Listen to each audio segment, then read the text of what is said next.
kita, kemudian hadir bersama kita ini semua orang tua abang kami semua dari HNC, KNT dan teman-teman semuanya.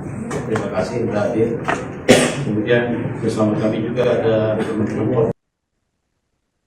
Pemirsa, insiden kapal LCT Mutiara Garlip Samudra yang kandas di perairan Dangas, Sekupang, Kota Batam memicu pencemaran limbah hitam dan berdampak luas terhadap lingkungan pesisir, nelayan, serta kawasan wisata sekitar Pantai Dangas dan Tangga Seribu.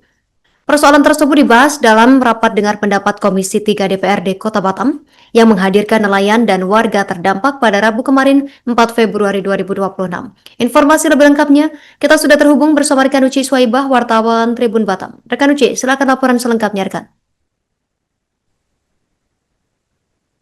Baik, terima kasih rekan Justina. Seperti yang disampaikan tadi bahwasanya insiden kandasnya kapal LCT Mutiara Garlip Samudra di perairan Dangas, Kecamatan Sekupang, Kota Batam memicu pencemaran limbah hitam dalam skala besar, Tribuners. Dan kapal pengangkut limbah hasil kegiatan tank cleaning ini diketahui membawa muatan sekitar 200 ton sludge oil dalam 2 kali perjalanan. Pada perjalanan pertama itu diketahui sekitar 80 ton limbah berhasil diangkut dengan aman. Namun pada perjalanan kedua, yakni pada Kamis sore 29 Januari 2026, kapal yang membawa sekitar 120 ton limbah itu mengalami insiden kandas di perairan dekat kawasan wisata Tangga Seribu atau di perairan Dangas, Tribuners. Dan akibat kejadian itu, limbah hitam kemudian tumpah ke laut ataupun jatuh ke laut dan mencemari perairan dangkal serta pesisir pantai Dangas. Air laut pun juga turut menghitam, ya Tribuners, dan berbau menyengat, serta area tangkap nelayan mangrove dan pasir di pantai itu juga terdampak seperti itu. Dan aktivitas melaut terganggu, sementara kawasan wisata terancam ditutup demi keselamatan para pengunjung. Warga dan nelayan sempat melakukan pembersihan secara swadaya, Tribuners, dibantu operasional oleh pihak perusahaan. Nah, dari upaya itu juga sekitar 3 ton limbah berhasil diangkat dari pesisir. Namun seiring pasang laut, limbah kembali terbawa arus, dan dari berdasarkan perkiraan warga, total limbah yang telah mencemari pesisir itu diperkirakan sampai 10 ton waktu itu. Nah, ternyata totalnya bahkan hampir 120 ton. Dan persoalan ini kemudian dibawa ke ataupun dibahas oleh DPRD Kota Batam dan dilakukan rapat dengar pendapat Komisi 3 DPRD Kota Batam pada Rabu 4 Februari 2026 kemarin.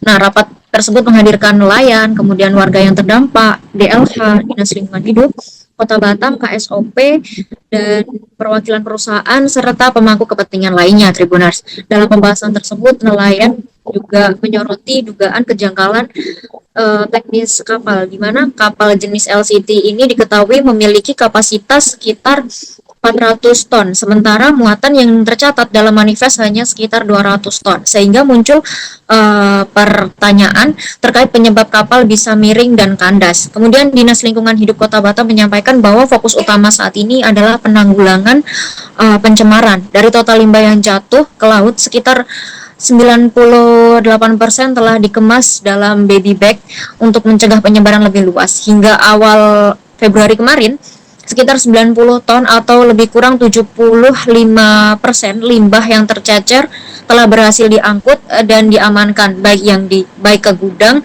maupun yang diangkut ke kapal seperti itu.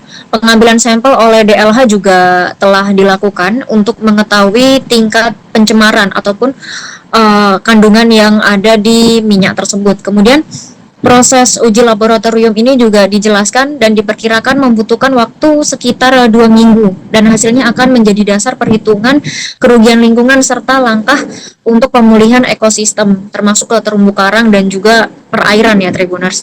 DLH juga memperkirakan penanganan pencemaran dapat berlangsung selama 3 hingga 6 bulan. Sementara pemulihan ekosistem laut seperti terumbu karang tadi diperkirakan membutuhkan waktu jauh lebih lama, yakni sekitar 3 tahun. Dari sisi keselamatan pelayaran, KSOP juga menyampaikan hasil investigasi bahwasanya awal menemukan adanya kapal ini bisa karam itu menemukan adanya ruang terbuka di badan kapal yang memungkinkan air laut itu masuk seperti itu, dan kondisi tersebut diduga menyebabkan kapal ini menjadi miring dan juga ditambah dampak dari cuaca yang buruk Tribuners. Dan kemudian karena terkena dengan ombak tadi Tribuners, karena cuaca yang cukup buruk, kapal kemudian miring dan kemudian kapal berakhir kandas ya Tribuners di perairan Dangas. Untuk mencegah dampak yang lebih besar, pihak perusahaan juga kemudian menarik kapal tersebut untuk ke galangan kapal ya Tribuners di Galang Kota Batam untuk rangka penyelamatan ataupun mencegah penyebaran lebih meluas seperti itu. Dan upaya penanganan laut juga ditambah juga ya Tribuners dengan oil boom, yang dimana oil boom tersebut dilakukan oleh KSOP dan juga meminta bantuan dari Pertamina.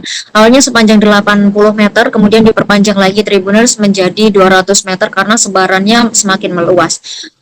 Kemudian penanganan ini juga melibatkan berbagai pihak Tribuners. Lalu dari DPRD Kota Batam sendiri menilai persoalan ini bukan hanya menyangkut muatan Tribuners, tetapi juga kelengkapan data pelayaran, kemudian juga sistem keselamatan, dan juga kelengkapan data.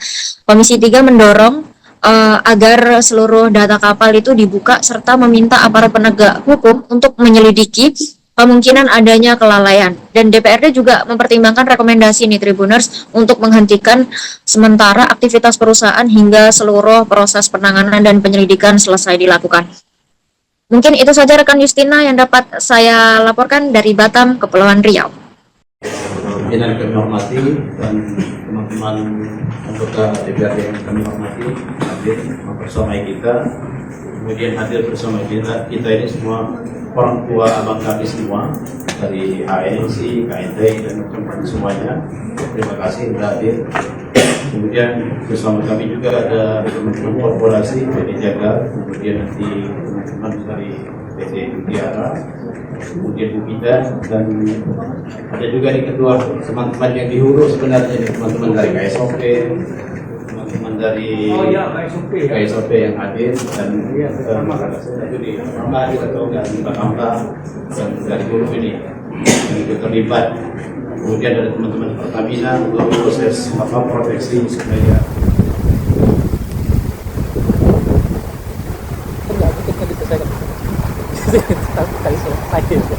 Abang nggak ada kamera yang lensa? Saya malu untuk main karena saya nggak income.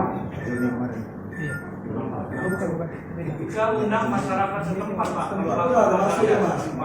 Ini yang aku wawancara. Maksudnya di secara khusus kan ada tertulis pengelolaan dengan 1.000 gitu kan.